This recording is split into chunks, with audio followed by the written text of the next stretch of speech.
Oh, I guess I should turn it on.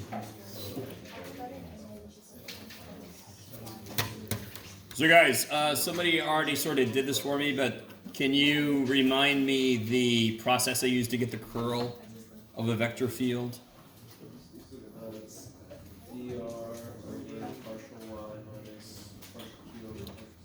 Don't tell me all the parts, but what is it fundamentally built on? Something from way earlier. We're cross product, yeah. So the curl of a vector field, we denote like that. And what's funny is, I think way early in the semester I meant to say cross product and I said curl. Because once you learn the curl and you start doing anything physics or any advanced mathematics, this is just freaking everywhere. It simplifies a lot of problems you could do without it. And of course there are problems you could not do without it. So it just is kind of everywhere. So the curl of f, if I want to figure this out, I have to figure out the determinant of this business. Put this, there we go. And these can be P, Q, R is what they normally use. Right, the components of the vector field. P is a function of x, y, z potentially. Q is a function of x, y, z, or x function. So there you guys all with me. We got that far, if I remember correctly. I even talked about, we're going to look at a couple things. I try to give you the two extremes. So let me talk about divergence, and then we'll talk about what they mean physically. They have a physical interpretation. The divergence of a vector field is defined to be the dot product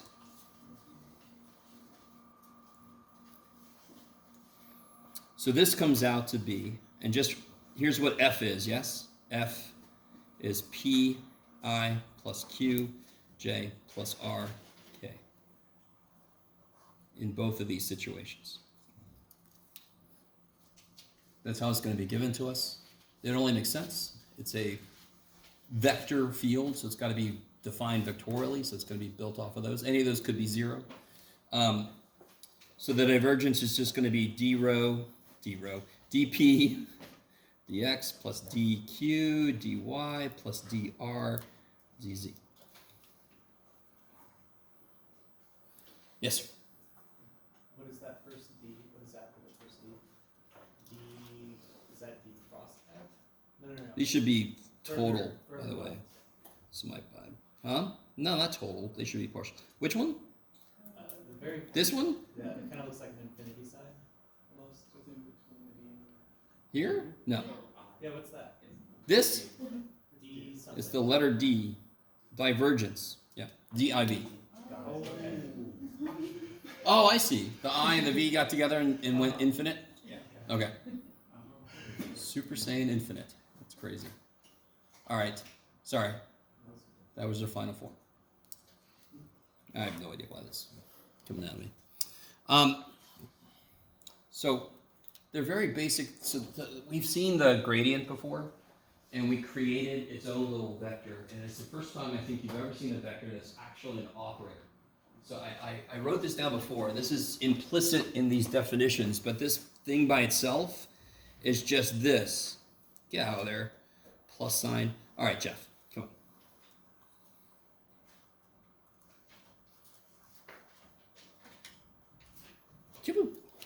That's what that is. So when we did the gradient before, we attacked it and we got a vector answer. When we do the curl and the divergence. So this is potentially the first time you've seen this really blatantly. This is what we call an operator. It's not a vector in its own right. It sort of is, but it's a vector of operators. D by dx doesn't mean shit until I give it something to operate on. Yes? So it's sort of like defining the square root symbol. But if you ever write the square root symbol, you're going to have something inside of it, or else it doesn't mean anything, correct? So that's kind of like what this guy is. It's like, it's this potential. Give me something to work on. Okay.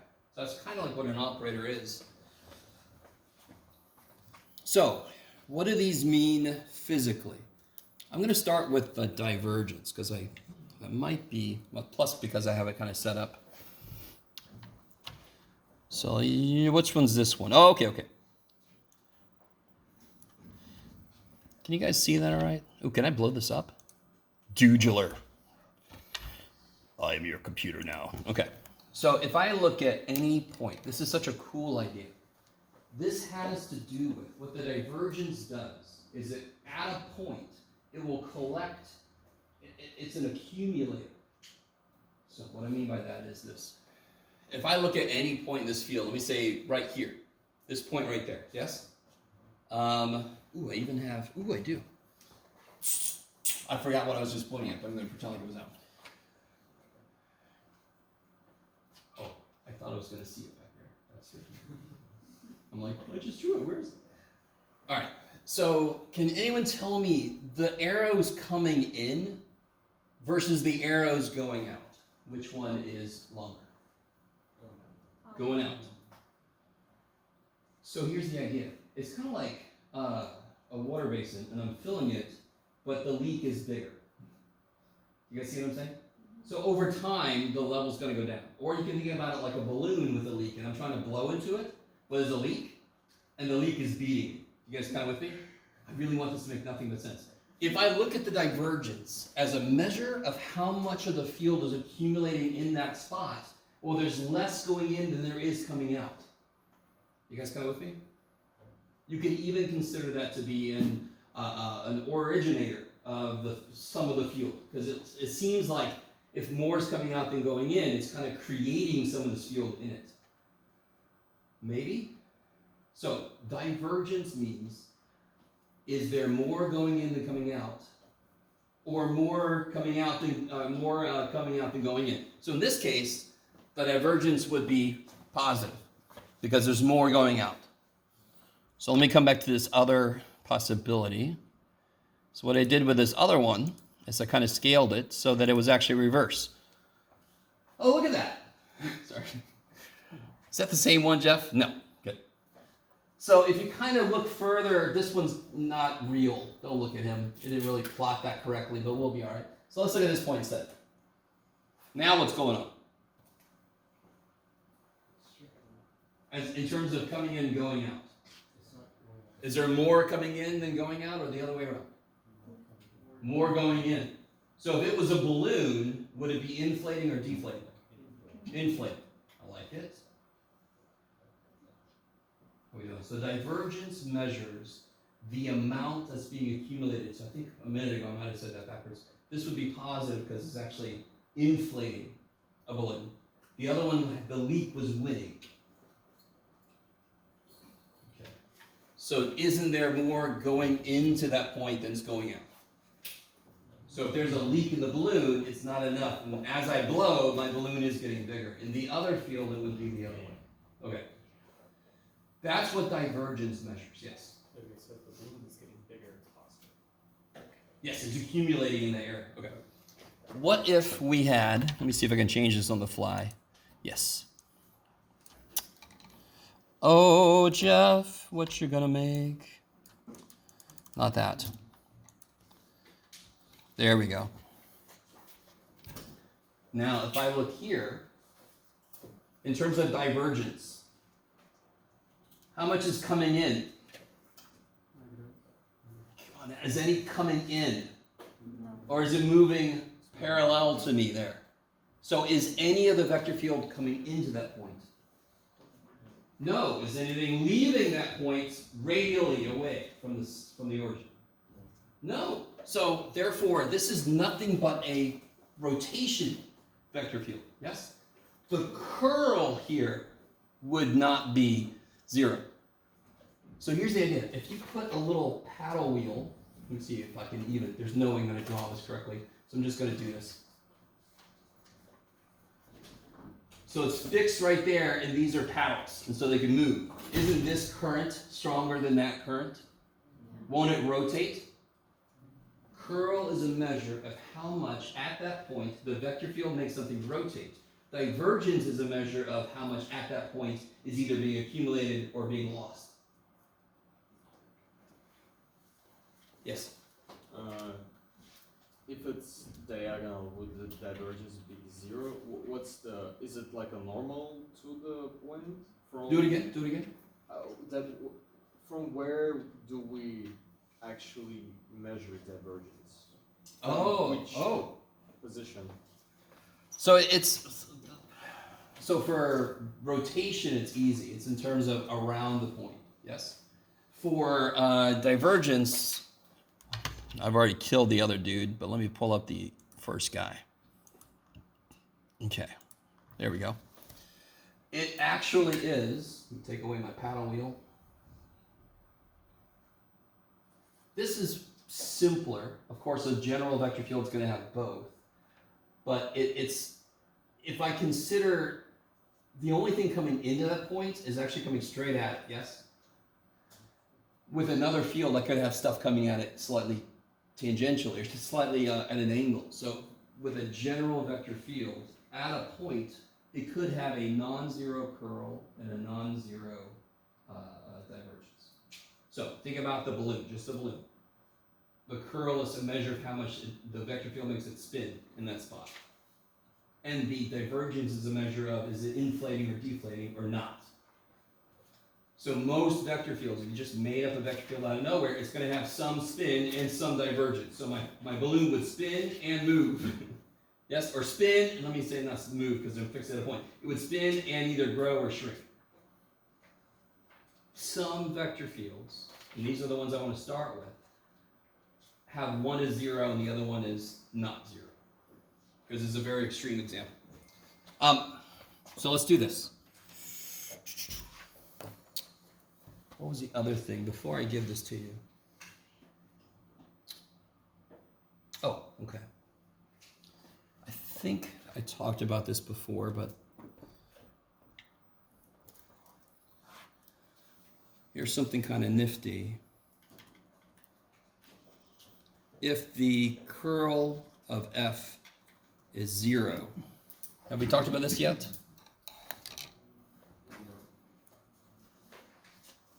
Purely radial? I'm pretty sure we talked about this both ways, huh? Purely radial? Okay, but even more importantly, f must come from the gradient of some scalar function. Okay. I'm pretty sure I tacked it both ways. If f is the gradient of a scalar field, a scalar function, then the curl is 0. If the curl is 0, then f must be the gradient of some scalar function. And we've talked about how to find little f given big F before. So if you apply the curl to a vector field and you get 0, that means there must be some generating function for it, some little f. So, let me give you this. Yeah, before I give you this. Curl and divergence, those are curl and divergence. That is the math for them, and that is the understanding of them. And I like the idea of the balloon for divergence. That kind of makes it really clear. Is it gaining or losing over time? And the little paddle wheel for curl is good. What gets really trippy is when it's truly three-dimensional. Up here, we were just dealing with a two-dimensional vector field. So the other thing I want to remind you guys about is Green's theorem. I'm pretty sure, did everybody get one of these guys? Okay, good. So the very bottom of this is a quick little thing about Green's theorem. Green's theorem was the multivariable analog to the fundamental theorem of calculus part 2, where instead of doing the contour, which could get horrendous, I could instead do a double integral. It sounds like it's making it worse, but it's actually making it much better. So if I'm given this, and I ask you to use Green's theorem, you calculate dq dx, partial p with respect to y, and you just do this integral. Now, what do you have to do in this case? Well, you have to figure out, is it going to be dx dy or dy dx? Very often, it almost doesn't matter. It kind of depends on the region that I give you. So, let me give you this. And what I want you to do is, you can work alone if you want to. You can work with other people.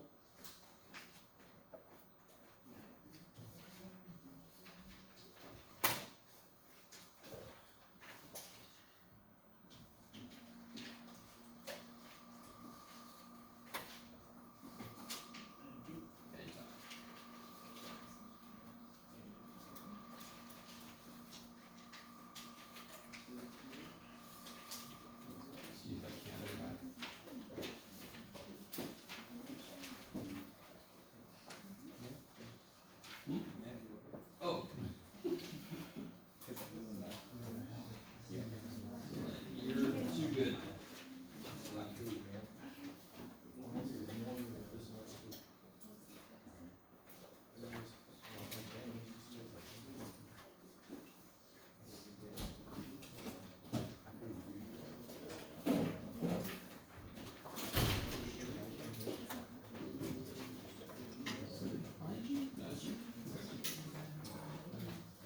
All right, guys, give these a try. You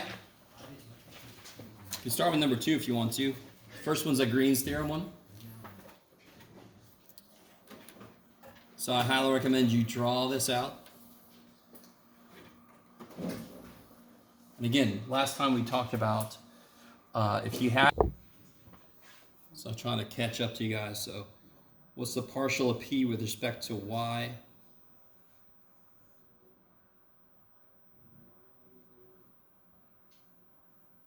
What kicks in here? I mean, well, all right, what's the derivative of natural log of anything? 1 over stuff, yes? So 1 over stuff times derivative of stuff. Yeah, and derivative of xy with respect to y is x. So then what do you get? Yep, so dq dx. And if you want to, you can write q as y x to the negative 1.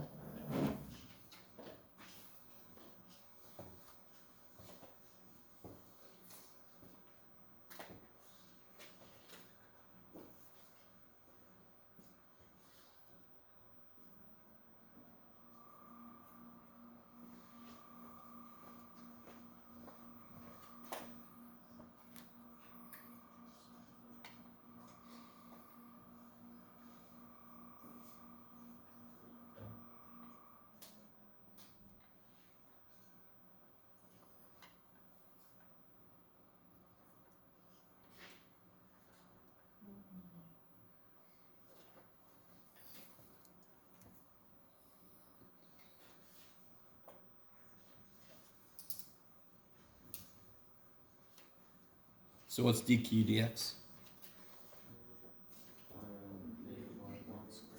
Yeah, cool. Okay. So now if I want to set this up, I know it's going to be a double integral dq dx minus dp dy. And then I still have to figure out the dA part.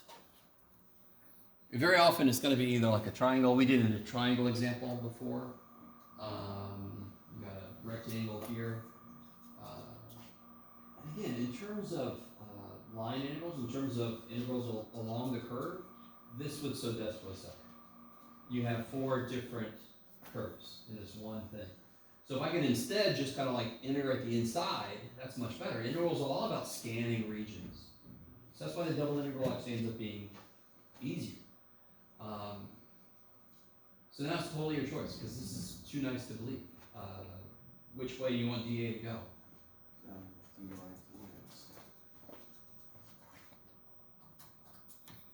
All right, so if you want dy dx, I'll do that in a minute. You guys keep going. You could do it the other way. So if you want to do it the other way, let's see if we get the same answer.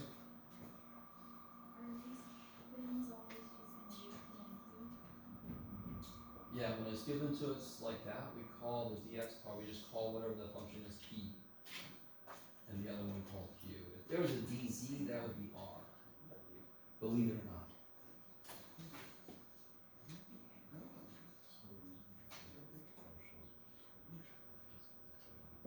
Now that gets a lot more complicated, so I'm not going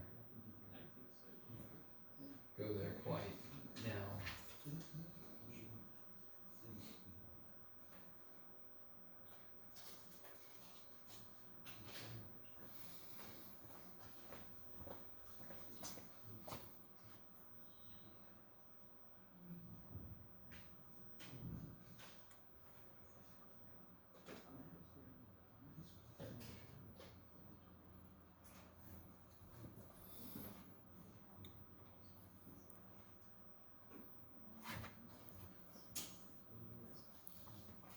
So if I do it this way, What's y going from to? 1 to 4.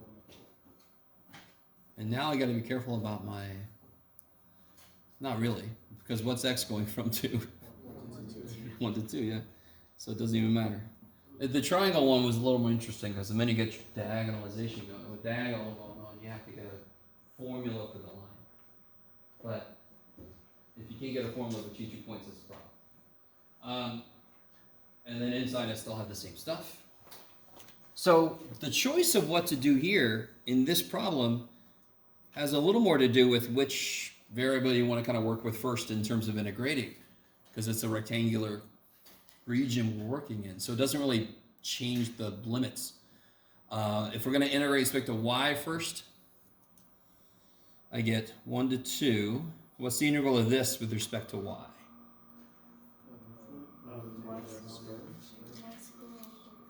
Yeah, negative y squared over 2x squared. And then what's the integral of this? Natural log of y, yes? And I could put absolute value, but I know my inputs are positive, so I don't have to. And this will be from 1 to 4.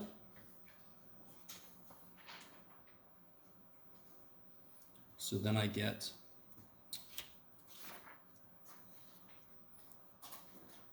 let's see, the integral from 1 to 2. Plug a 4 in, I get negative 16 over 2x squared minus natural log of 4. And then minus, plug a 1 in, so all the minuses just go away. So it'll be plus 1 over 2x squared.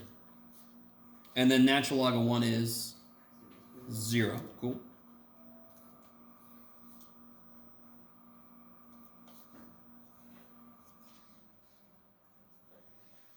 So I can rewrite that as 8, but let's see if you guys are cool with that. So I'm going to write this as 8.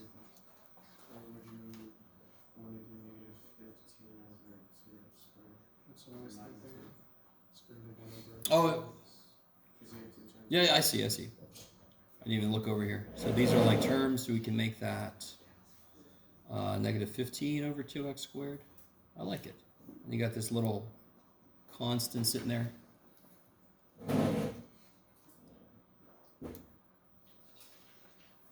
And what do you get when you integrate this here?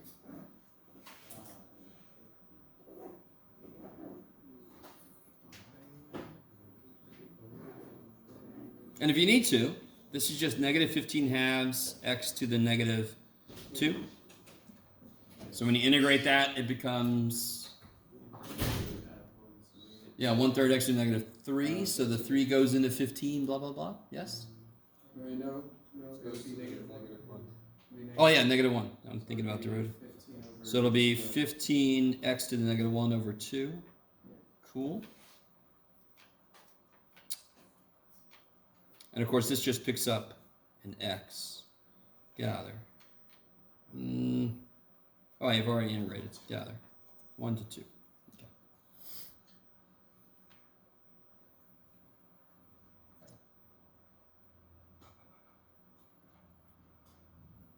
Okay. And now I just got to plug stuff in. So you'll get 15 fourths minus natural log of 2 natural log of 4, and then minus 15 halves plus natural log of 4. So then you end up with negative 15 fourths minus natural log of 4. Yeah, sounds about right. Now, real quick, if I would have, all right, nothing in this problem was difficult, especially because I made the region we're integrating over a rectangle. And the integral itself is pretty straightforward, and you can always rewrite things in terms of powers. It was a lot better than it would have been if we would have tried to integrate along the curves that I was given. Yes?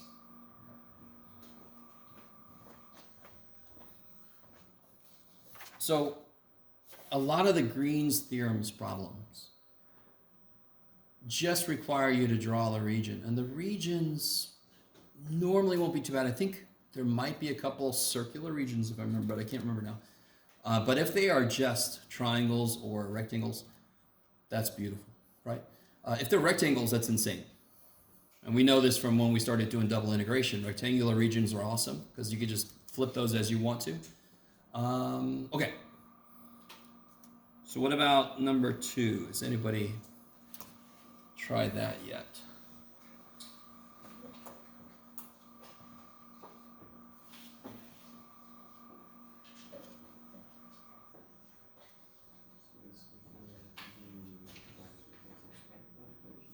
Yeah. Do it again. Oh yeah. So that's PQR. So just to remind you guys, if I wanted to, I could have written this like this, just to be complete. 0 I hat plus x squared y z j hat plus y squared z squared k hat. Yes? And then like PQR, but I just wrote it in component form, so it's still PQR. Like, you don't have to call them PQR for the curl, you just have to set up the correct determinant.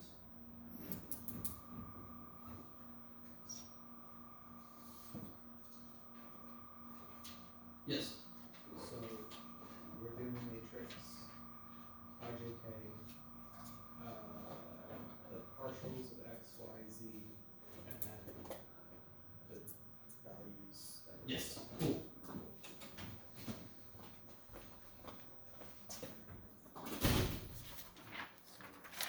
And I'm never going to fit her in there, so let's see.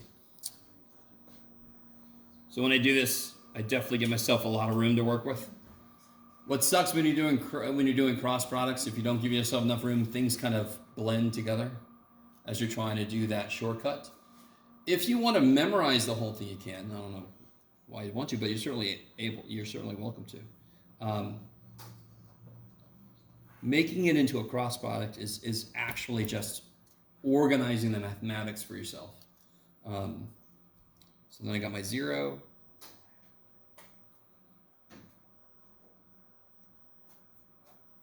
And I continue this along if you want to, or you just do the full determinant if you want to, whichever way you feel like it.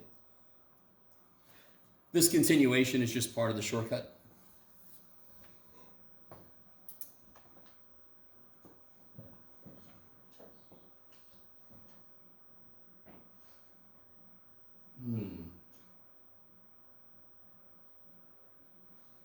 So when you do this, you're operating on the bottom row with the elements of the second. So for example,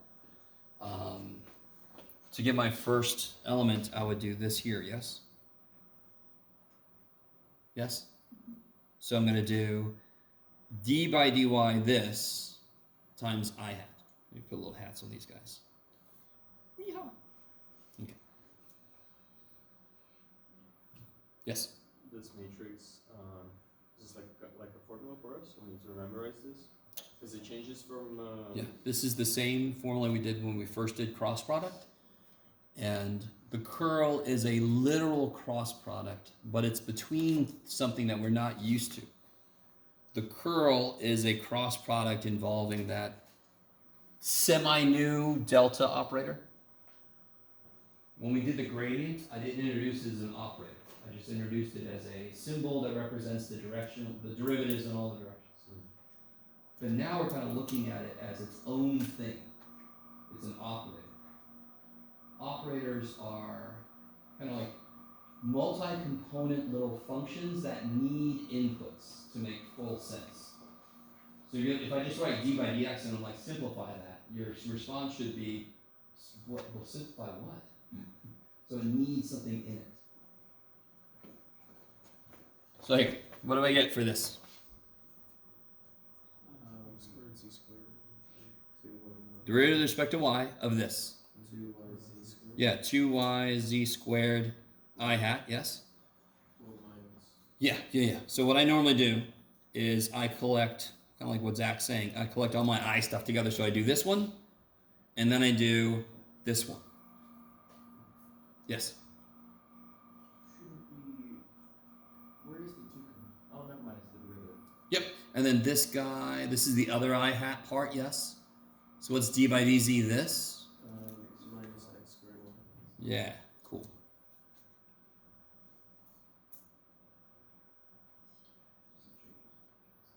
So again, I hat, derivative with respect to y this, bam. I hat, derivative with respect to z this, with a minus sign, of course, because that's part of the shortcut here. And that's literally just a shortcut to find a determinant. So you can actually find any determinant using the shortcut. And this is the way I normally do it. I get all my I stuff together. Now I'm going to move on to J. So the beautiful thing here is 0. That's also 0. So let me just put that for completeness.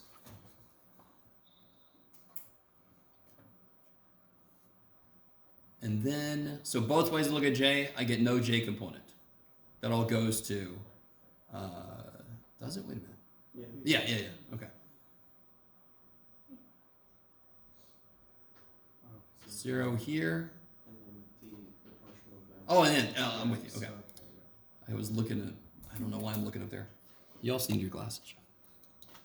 And then finally my K, I get 2xyz from here. Yeah, and then minus 0 from there.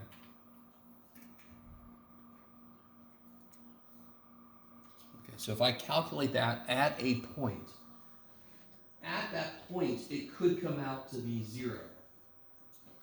What would that mean in this case, if that did come out to be 0 at a point? What's the curl measure? How much the vector field tries to make you rotate. So at that point, there would be no rotation. It would be pure, it could be radial motion, yes? There's nothing that's making you want to rotate around your axis. It's kind of like on both sides of you that have the vectors would have the same magnitude, so there's no rotational part. If this side had a longer vector than this side, there would be a rotational part. So a random vector field will have elements of both, rotation and divergence, right? The filling up a balloon or letting it deflate. Okay. Looking at that mess of letters doesn't tell you much. The fact that it's not 0 everywhere tells you that this is not a conservative vector field. So if the curl of a vector field is 0, then I know that it's conservative. I know it came from a gradient of a function, yes? So, with that in mind, do number 3. Oh yeah, divergence, real quick. So what's the divergence? So let me write this down again. X squared y z j hat, y squared z squared k hat. So that's the curl. How does divergence work? Yeah, so it'll be d by d x nothing, yes? D by dy of x squared y z plus d by dz of y squared z squared. And just to remind you, all right, you know a dot product has got to come out to be scalar. It should have no vector components at the end. And a curl is made up of a cross product, so it must be a vector at the end. So that's just a quick check you could do to make sure you at least didn't make that kind of mistake. So here you get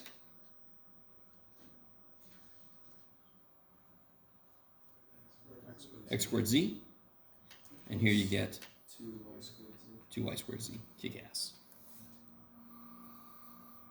So again, if I plug in a point, it's put. Obviously, where is the divergence 0 here? At what point? Zero, zero, zero. When in doubt, try the trivial solution. Yeah. So at the origin, it's got no divergence. When z equals 0. That's the other place. I love it. So at the origin and along the xy plane, all the points in the xy plane, this has 0 divergence. Meaning either it's purely rotational there somehow, or the amount coming in is the same as the amount going out. It's not emanating new energy and it's not accumulating energy. If you want to think about it like that. Okay.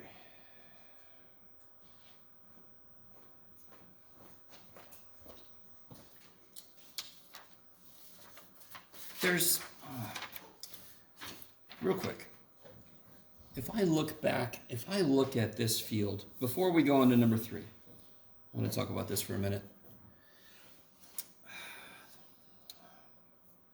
If I look at a field like this, yes? In fact, let me make it here.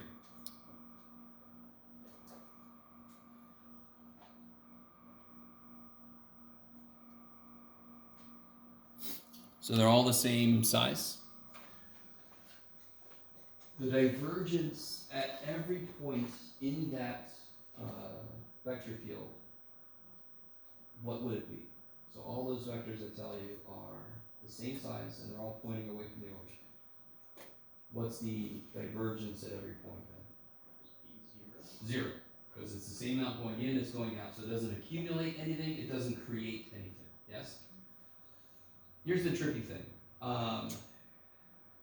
Somehow there's kind of like energy there. Bless you.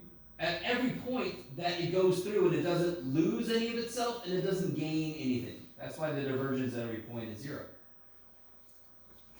This is such a cool idea. At the origin, there is this thing, and I'm just going to tell you this in case you're curious. And by the way, what I just drew is not part of the vector field. At the origin, there is an instantaneous bump. It's kind of like, it would be sort of like an electric field around a charge. The charge is the origination of the field. It's an instantaneous bump up. There is a, just go with me for a second. There is a function called the Heaviside function that at 0 or whatever, it turns on. That seems like a very useful function to use sometimes. You have a function you don't want it to turn on until this point, you can use what's called the Heaviside function. This is, sometimes it comes up in pre-calculus, sometimes it doesn't. What's the derivative at 0 of the Heaviside function? Does it exist? Be more specific. Or, let's see, how do I say this? Where is it going? If it's coming from here to here, it's got a 0 slope. And then right there, it's suddenly there, correct? So if I forced you to, what would you say the slope? Which direction is the slope going? Straight up, so it's like positive infinity, correct? So this is such a cool idea. And I'm just going to throw this out there at you guys. And if any of you are interested in it, I'll never forget the day that our teacher put this idea on the test. This is the first time we ever heard of this idea. It was on the test, and afterwards he said, yeah, I just want to see what you guys do with it. And we're like, what the fuck? All right. There's a thing, this is such a cool idea. There's a thing called the Dirac delta. And that is the derivative of the Heaviside function. So real quick, if I was moving in a car like this, so here I am sitting in the car, and then we take off, that's a normal thing, yes? My velocity is increasing at a nice constant rate. Everybody with me? What if I was in the car here? What would have to happen? We would have to go infinite velocity, but for an instant. Yes? Do you understand? How long was it in infinite velocity? An infinitesimal amount of time, yes? You with me? This is such a cool idea. So the Dirac delta is the derivative of that function. And we use it in integration when we need something to turn on for a second. And it's such a cool thing. I just wanted to throw that out there. So that makes the whole picture of the radial field complete. Because there is energy going out. It just doesn't accumulate or originate. It originates at the center, which must mean somehow it's non-zero at the center. It's actually equal to this Dirac delta at the center. Am I going to test you on everything I just said? No. Why did I tell it to you? Because it's flipping cool as shit. Okay, so if you want to, you can look up Dirac delta. If you don't want to, don't. Okay. So coming back to number 3. Has anybody tried this out yet? It gets a little gross. Yeah. You did it? What'd you get, Zach? 0. Okay. So if you're trying this out, it should come out to be 0. So you gotta set up the whole determinant, all that kind of business. I'm gonna try not to give you one that's like takes a while, because then it's just busy work. Doesn't give you a test or a quiz. So this does come out to be 0. What does that mean? That there's no curl and it's conservative. Yeah, the curl is 0, meaning it doesn't rotate anywhere at all. That is just 0, period, if you do it. Which means that no location in this field does it rotate. Does it cause you to rotate around that point? But more specifically, more mathematically, it's conservative, which means what I say in part C. The vector field must come from the gradient of some scalar field, some scalar function. Conservative. No rotation. Blah, blah, blah. Is this cosine y minus 1 or it's just I minus? love you guys. So, I very obviously meant something here. Yes? If I meant for the minus 1 to be inside the cosine, what would I have had to put there? Parentheses. I didn't. So what is it then? It's outside. Yeah, so it's xz cosine y Minus. minus 1. Yes. Okay. That is it. That's always it. But please, your God, do come up and ask me if you really want to make sure. You with me? I'm not going to make fun of you, whatever. But that's all it is. You know what I would have to do to communicate to you that it's inside. I didn't do it, so it's not. Do you guys remember how to do this part? This one gets a little bit This one? trippier. I thought it was easy. Yeah? Okay. So what's the steps? So you start with, you do the Oh, this one's not too bad, actually. You're right. I kind of did it so you can kind of see it. yeah. You do the integral of f(x), which is z sine y, which is x z sine y, and then plus g of h plus g of y plus h of z. Oh, okay. But h of No, be careful. No. But h of z is the same as the it's the same since x and z are the same because it's there on the outside, so it would be So it would really be, instead of g of, do you remember which variables you're on? G of y and h of z, it would be just g of y comma Yeah. z. Yeah. Because you could have those two things multiply together. yeah. Right? Okay. But, just real quick, can you guys just look at this and tell, where would this first thing have come from? I know that it's conservative. I know it came from the gradient of a function, yes? So therefore, this first one must be the partial of f with respect to x. The second one must be the partial of f with respect to y. Third one is the partial of f with respect to z. Can you start to see how things line up here? This is the partial with respect to y. So what was that then before I took the derivative? That was negative y, and that's why there's nothing here and nothing there, because those are looking at y as a constant, correct? I don't know if you guys can see this. I really hope some of you guys can see this. This first one is the derivative with respect to x, and do you see how? So there must have been an xz in front. This is with respect to y, this is now cosine, so it must have been sine at the beginning, yes? Because in these two terms, it would look at sine y as a constant, correct? Yeah. Can you guys see that?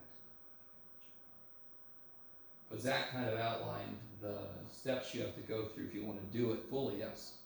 For the previous one, we did take another set of derivatives that from f, which would make it the second derivatives for the gradient that were multiplied by the... Do it, I'm sorry, do it again?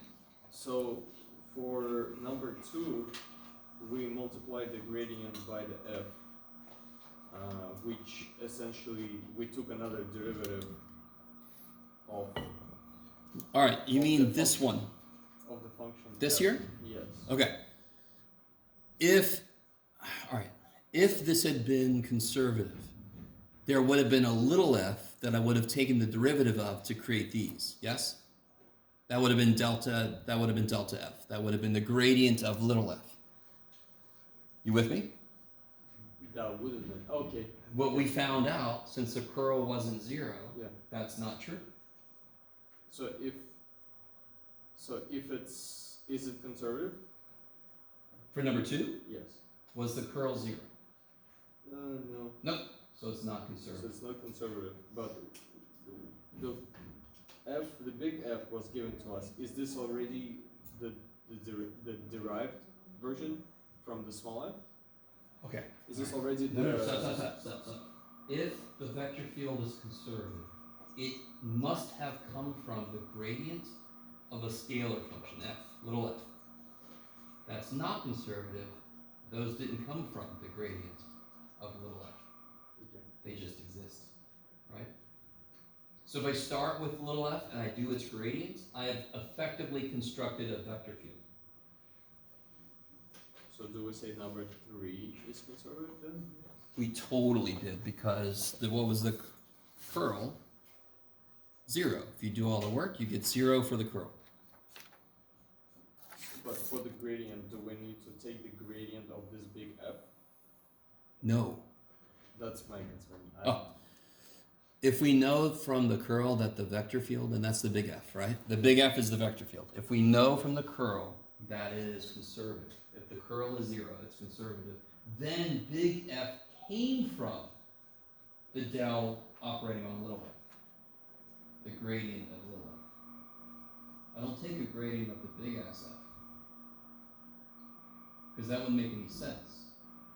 Big F is the gradient of the. Yes.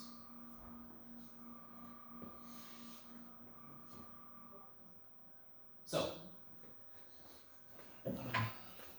what do we know from before?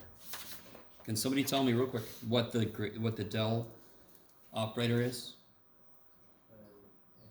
X, F, Y, Z. No, it's not. It doesn't have an F.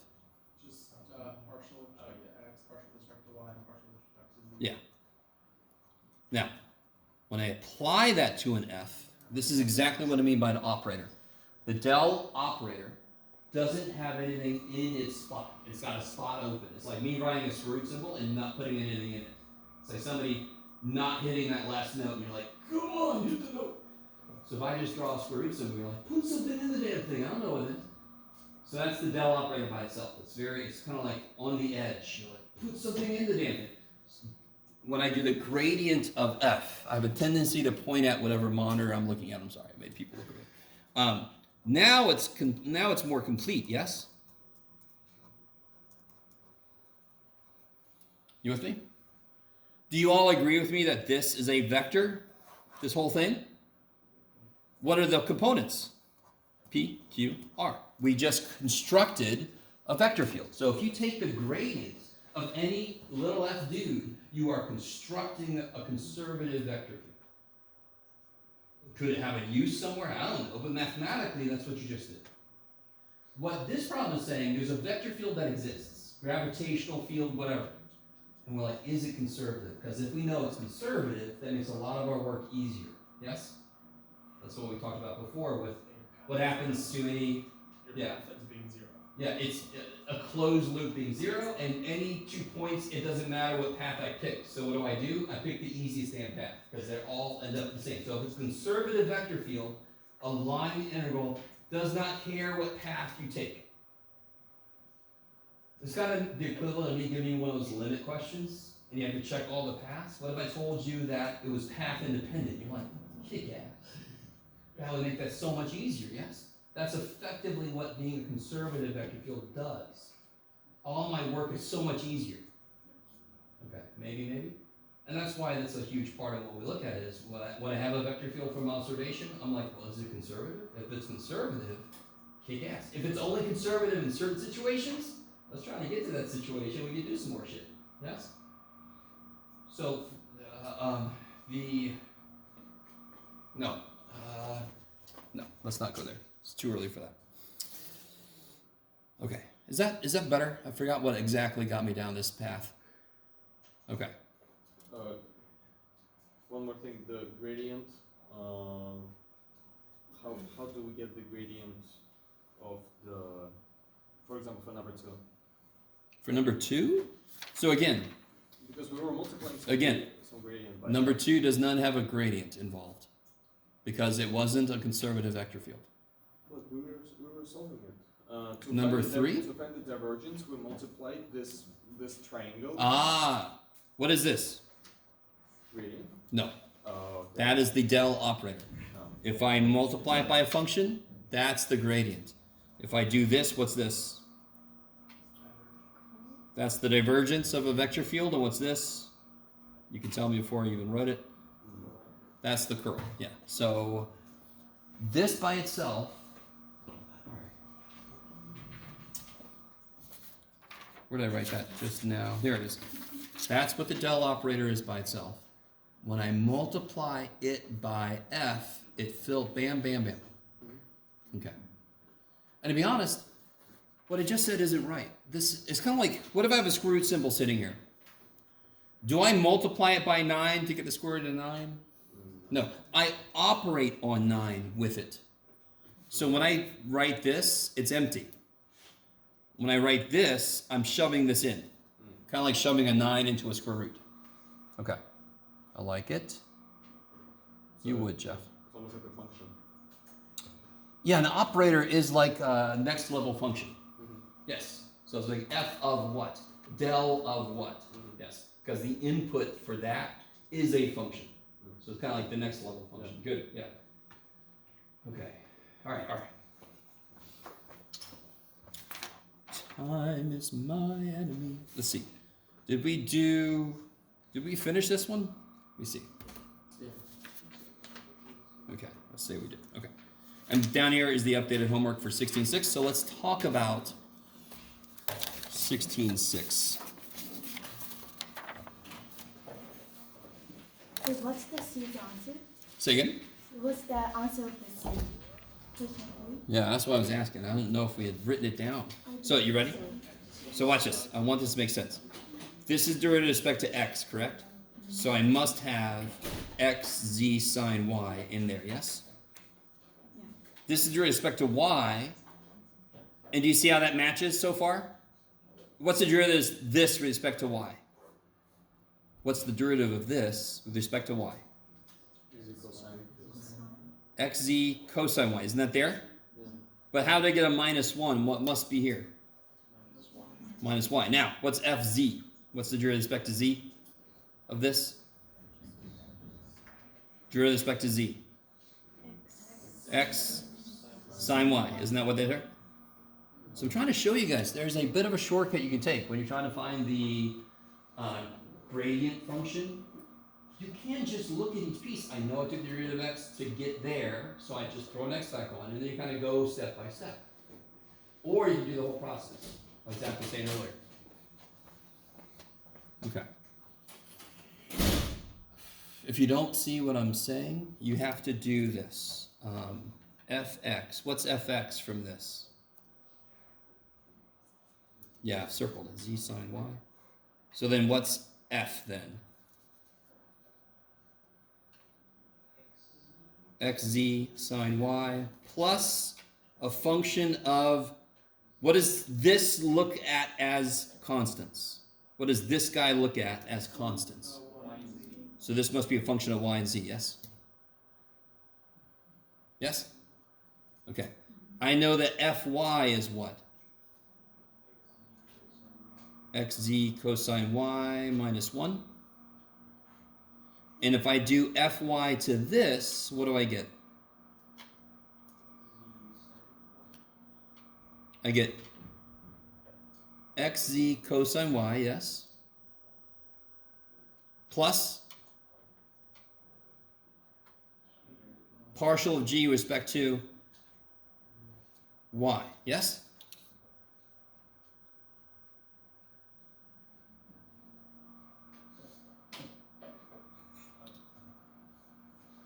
You guys okay so far? Yeah. This is why I don't want to do it this way if I don't have to, right? Okay. Should give myself more room. All right, so again, the first couple steps feel very familiar. I know the first component is fx, so I can kind of like partially integrate back. I have to realize that fx sees every other variable as a constant. So what's the constant? What's the plus c here? It would be plus g function of y and z. Because it sees both of those as constants. If I tell you fx is z sine y, then it must have come from xe sine y plus any function of y and z, because the derivative of a function of y and z with respect to x would be 0. So this could be any function of y and z. But now I know dg dy is equal to -1. And I still haven't used the information that this is fz. Do you see what I'm saying? So that is a little bit harder. We've done this before for 2D vector fields, not 3. And I think at some point I made this 3. I was going to make it 2, but I added another variable in. Okay.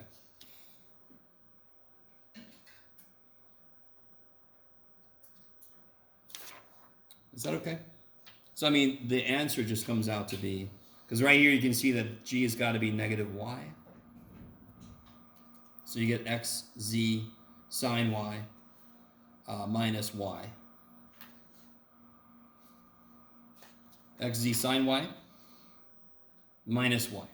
And then you can just kind of check, did I get the last guy? Yeah, the derivative of this with x to z would be this. So that does create each of those components. Okay. Okay.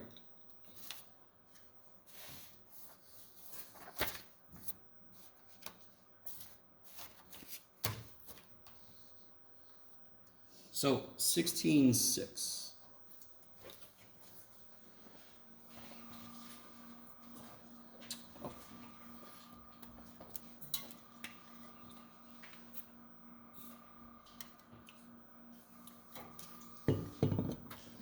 This is the one I was talking about before, when I didn't really make a big deal out of surfaces, because I knew we were going to come back to it later.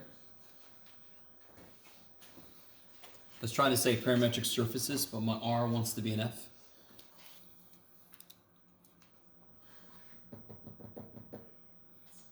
Wonky integration symbol. Yeah.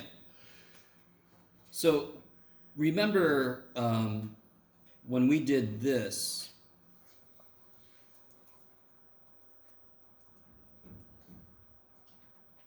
yes? So that's from before. That's old stuff. So that's kind of like a parametric curve. Yes, that's a space curve. Are you guys with me?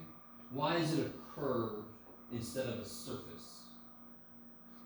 Because there's only one dimension? Yes, a surface has fundamentally 2 dimensions. So you can think a curve can live in multiple dimensions, but for something traveling along it like a little ant, it's ever going to only experience 1 dimension. It's going to have no idea that it's going up and down and so forth, yes? So that, and you can see that in the math because it's depending on 1 variable. So that's the idea of a straight line, just has the 1 variable that it's dependent on. Yeah. If I want a surface, then I want to define this.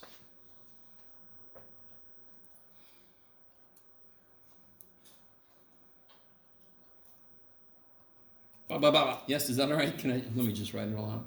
Y of u and v j hat plus z of u and v k hat.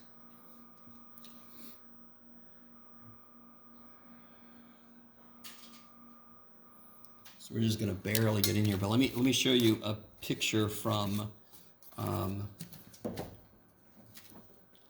book real quick, since I can draw much better than I can. Doesn't take much for that distinction.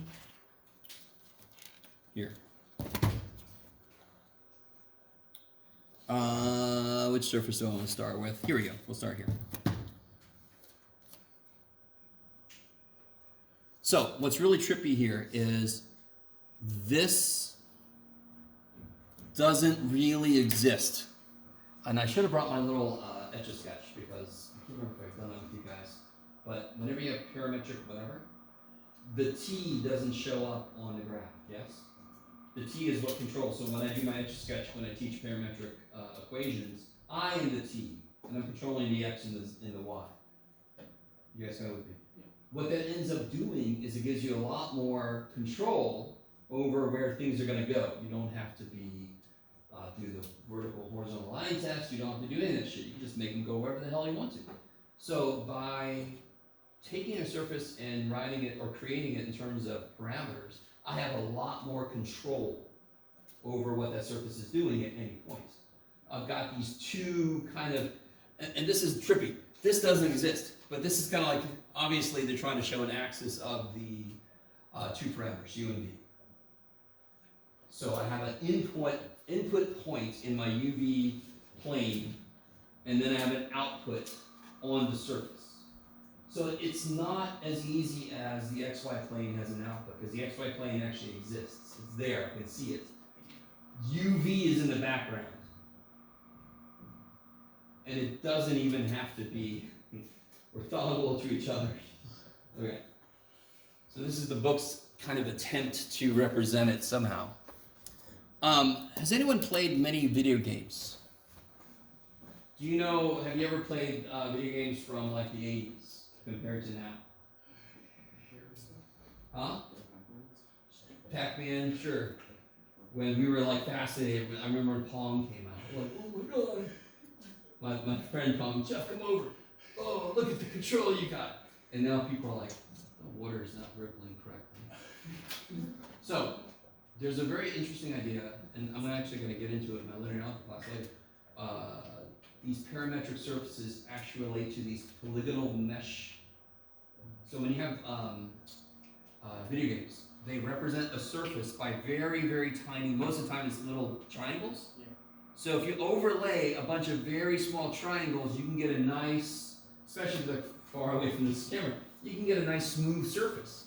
If you zoom really far in, then it kind of gets a little pixelated. So back in the day in Mario, that was extremely not polygonal mesh.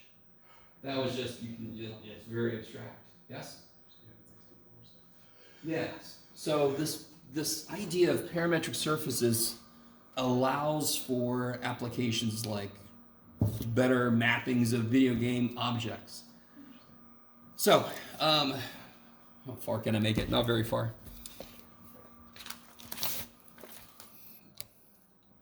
So, for example, and I think I found, I think I did. I have to remember to put this up into, you can say it, Jeff. What is it called?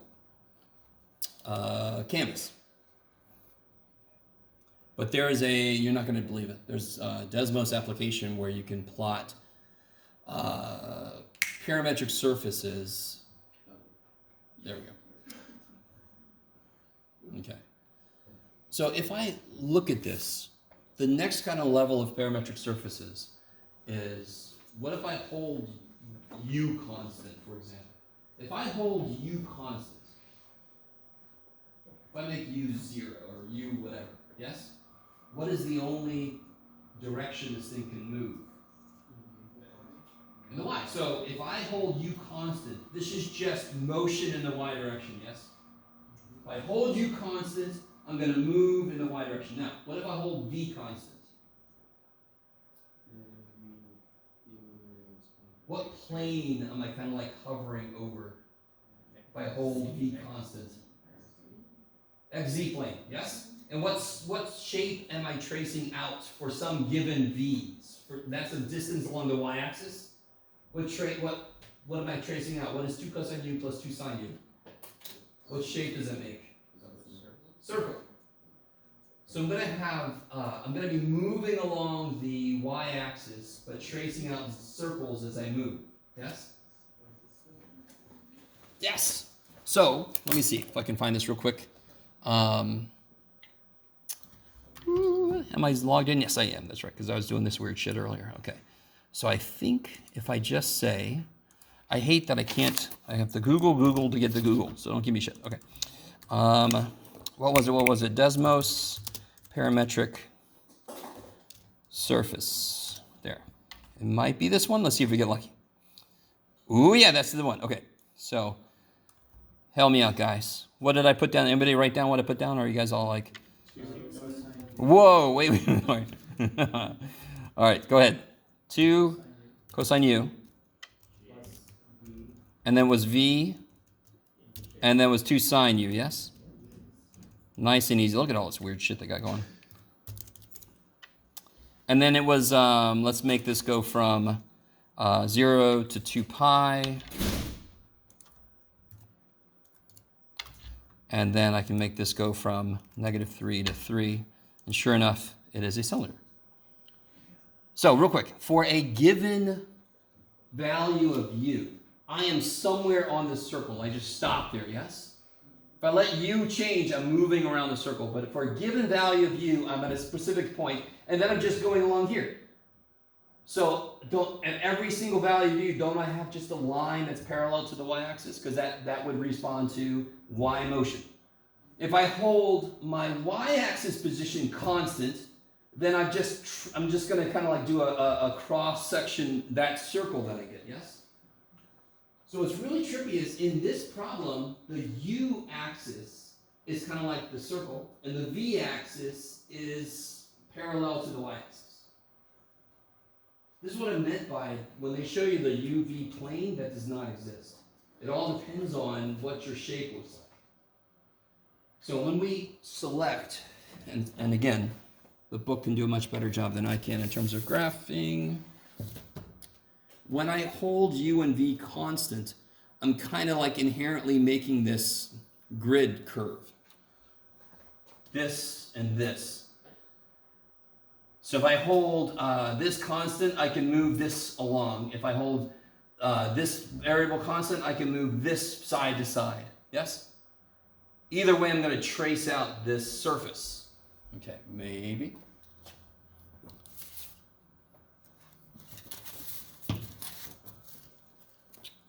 Go over there.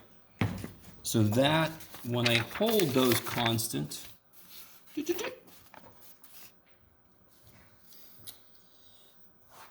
holding u and then v constant,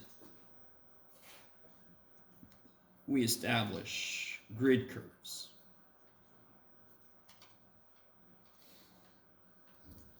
And it's kind of like our best estimation for where we can kind of see the action of the parameters, u and v in this case.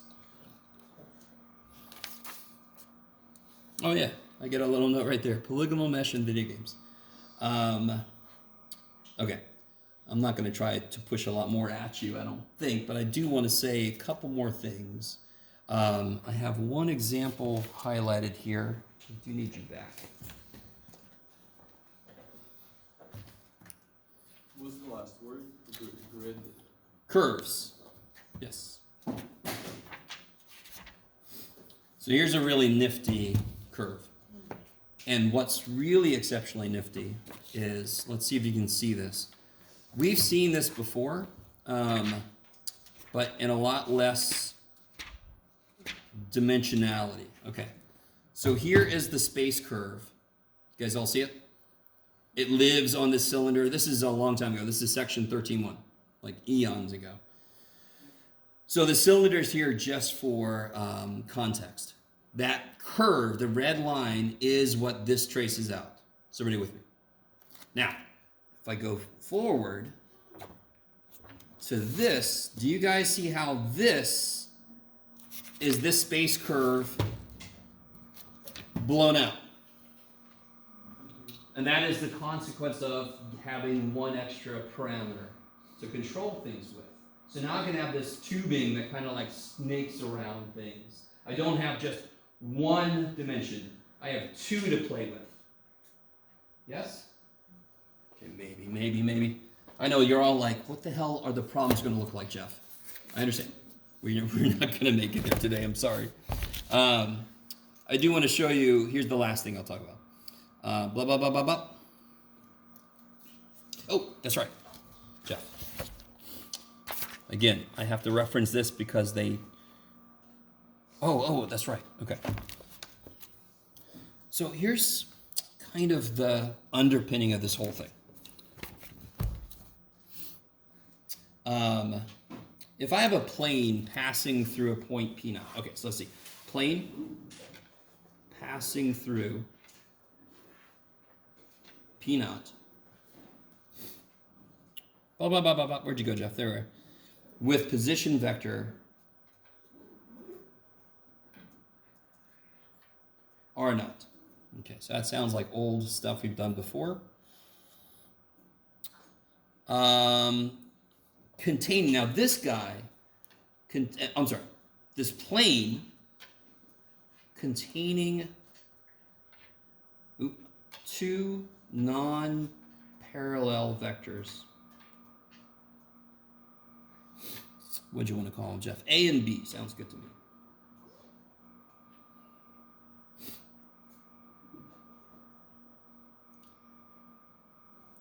Then the vector function representing this plane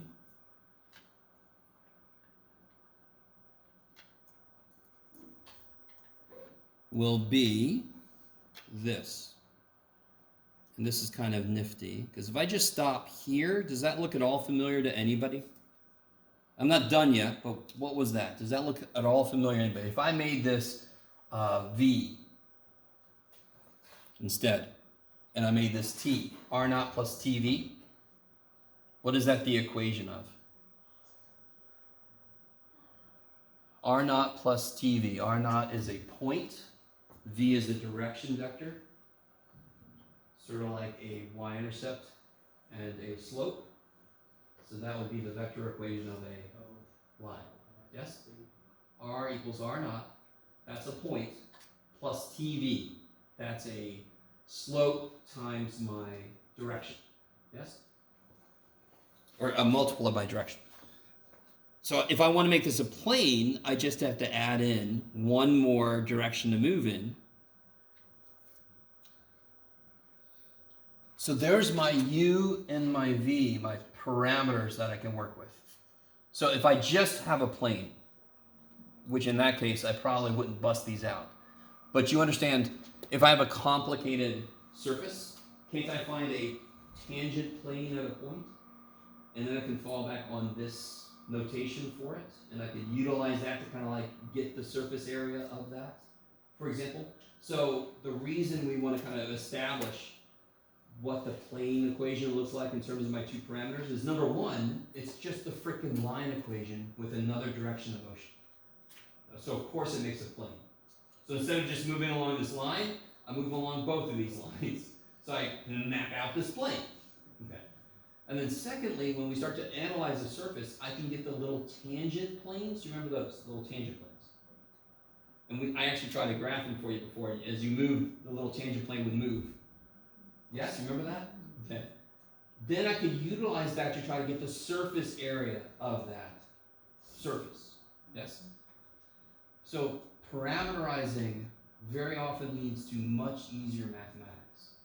So if I want to get the surface area of this funky ass thing, I'd much rather try to parameterize it because it leads to much cleaner integration. So that would be where we're headed with this. And I'm thinking right now, I'm almost certain we would make it at most to 16.7. But I have to figure out if I want to do 16.7 or 16.8.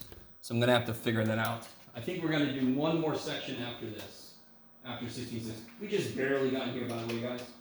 So we would finish this, and then we would do one more section. I did want to say something very quickly. I notice people leaving. It's hard for me not to. And I always don't appreciate that in the world, but this is college. So you guys, if you have to leave, you can leave. That's understandable. But all that matters is, what's interesting is this side of the room, for some reason, stays. And then I'm over here thinking, I know I put deodorant on this one. So I'm not like emanating, or you guys are like stuffed up maybe. So it's not that. Anyway, I appreciate you guys staying. This is not the easiest stuff in the world.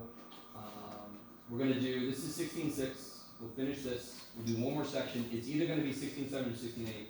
I've got to determine which one is the more important one. And they're both important, so we'll figure it out. All right, guys. Next week we're also meeting on Wednesday to review Review. So this Wednesday I'll have the practice final for you guys. And then next Wednesday I'll have the answer key. Oh, yeah.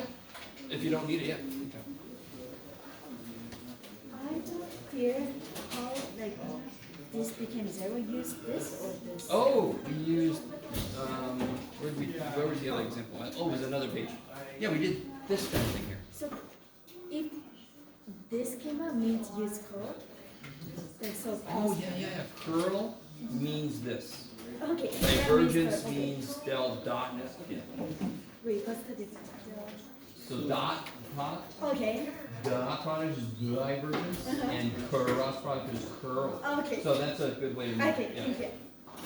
We didn't pick it because of that, but that's Yeah. just a nice Thank you. That's what I was also wondering. Curl is the cross product. of Curl. these things. Yes, the del operator and the vector field. Gel And operator. divergence is the dot product between those two things. Yeah. Yeah, I wrote that down very lucky. And wasn't there a third one, or just those two? Well, the other one I guess would be where del came from, which is the gradient, Oh, yeah. and that's from before, yeah. That's when I kind of multiply it by a function.